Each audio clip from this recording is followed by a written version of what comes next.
In today's video, I'm going to show you guys how to do top DPS while using Shadow Swordsman, which I'm going to explain to you guys so you guys can do top damage as you can see on the meters right here.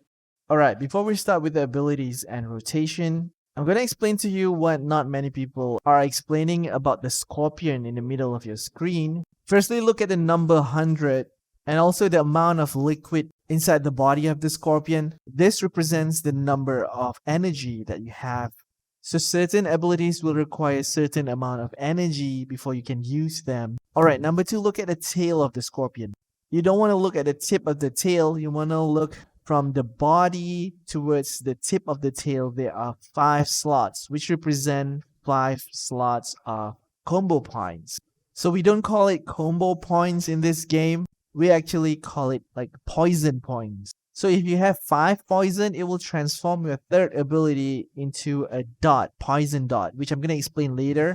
And if you look at the tip of the tail, the biggest tip there, when this thing is glowing, it means that you have a poison dot on your target. As you can see right here, the enemy has the dot, so your tail will be glowing.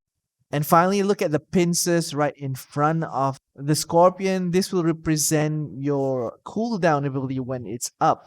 It's ability number 6 called Vulnerate, which I'm going to explain to you later. Alright, let's now start with the rotation. The first ability that you want to be using is the Poison Blade, which is ability 1. This will cost 30 energy and it has no cooldown. So you don't want to spam because playing as a Shadow Swordsman requires you to manage your energy very well. You will also gain 1 poison if you do this ability. Alright, after that, you want to be using skill number 2, which is Phantom Slashes. It will require 30 energy as well, and you'll get another poison. So this is another charging ability that will charge your poison. However, this has like 8 seconds cooldown. So you want to be pressing skill 1 and skill 2 until you have 5 poison in total. Why do you need 5 poison? This is because ability 3, as you can see here, Poison Sting. It says when the poison level reaches 5, the skill will be replaced by Deadly Poison, which consumes 30 energy and 5 levels of poison to immediately deal physical damage equal to 84% of your attack plus 132 to the target 2 times and deal physical damage equal to 65% plus 103 per second. This effect lasts 20 seconds and can be stacked up to 40 seconds.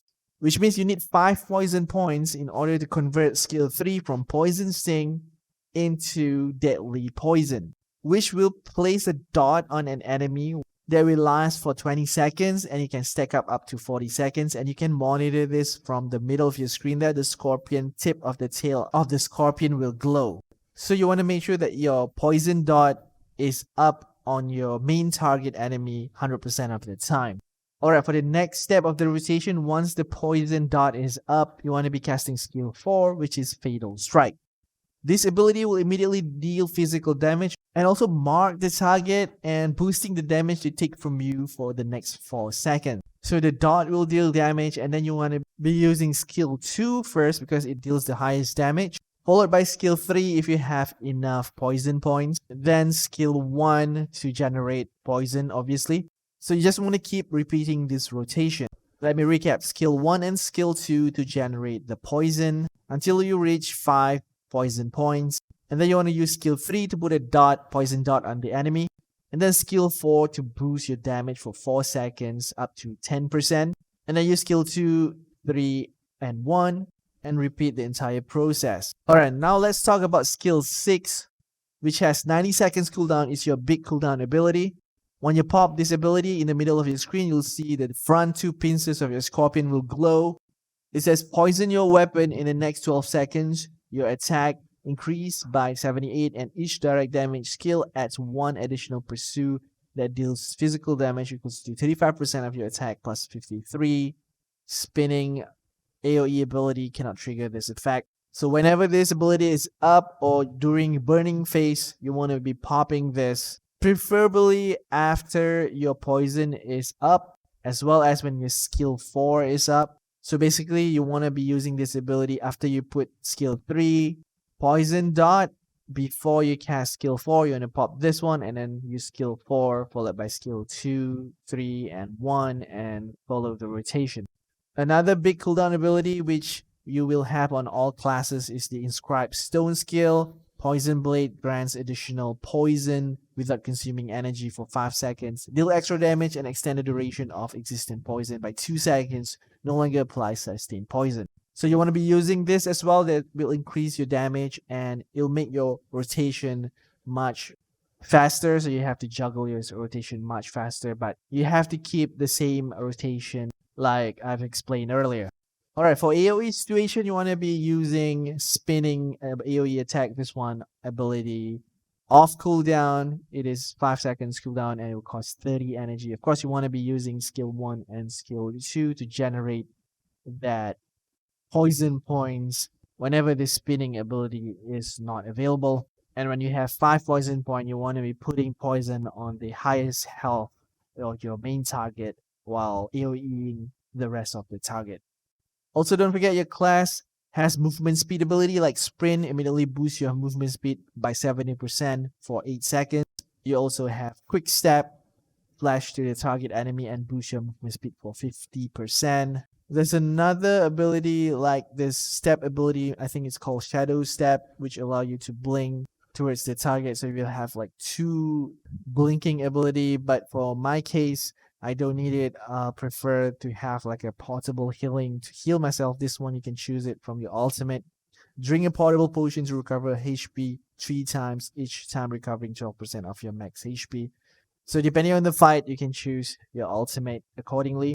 Alright, those are the Cunning spec with poison. Now we're going to be talking about the Duel spec and how is it going to work. Let's start with the sword in the middle of your screen. As you can see, we have like a shuriken star and a dagger right in the middle, and at 12 o'clock you see the shuriken highlights in red. So what does it mean?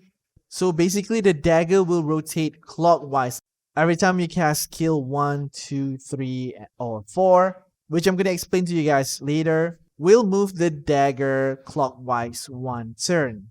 As you can see, the shuriken has like 6 pointy stars, so one ability will make the dagger turn 1 turn towards the 1 pointy shuriken star. So when the dagger is pointing at the red shuriken, it will cause ability 1, 2, and 3 to deal 40% more damage. Also, ability 4 will make all 6 shuriken points turn red. So you can have a flexibility there, which I'm going to explain to you later on. So with this basic knowledge of the dual class, let's go to the rotation as well as ability. Alright, let's start with the first ability called Assault. Suddenly assault the target to deal physical damage. If the roulette showdown points to the weakness, which is the red that I explained earlier, the damage deal will increase 40%. And upon hit, the roulette showdown will move 1 slot clockwise. This is what I was explaining just now. It will turn 1 slot clockwise towards 1 point of the shuriken star. This ability also has 3 seconds cooldown, so you want to use skill 1 and then skill 2. It's called Swift Strike with 9 seconds cooldown. Launch a flash attack at the target, dealing physical damage, dealing 150% of your attack plus 221. It has the same mechanic, which will increase damage by 40% if there's a weakness, and also it'll move 1 clockwise slot. But this one has more damage and more cooldown than the first ability. It's like 150% compared to just like 70% of skill 1, and it has 9 seconds compared to 3 seconds of skill 1. So you want to be using ability 1 and then ability 2 to rotate your dagger in the middle of your screen. Alright, the third ability is called Furious Attack. This one has more cooldown, which is 18 seconds, and it deals more damage, 300% of your attack plus 438. Same mechanic, 40% more damage upon weakness, and will move 1 slot clockwise. So this is the hardest dealing attack. You want to time this ability after casting skill 4, which I'm going to explain to you later. Alright, for skill 4, Frenzy Throw, use throwing blades to attack the target, dealing physical damage equal to 300% of your attack plus 438. If the roulette showdown points to the weakness, the damage deal will increase 40% upon hit. The roulette showdown will move 1 slot clockwise, with one exception. Skill 4 will mark all positions of the roulette, which means all 6 shuriken stars will be highlighted as red, which means they are all weaknesses now. When it ends, all temporary weakness marks will be removed.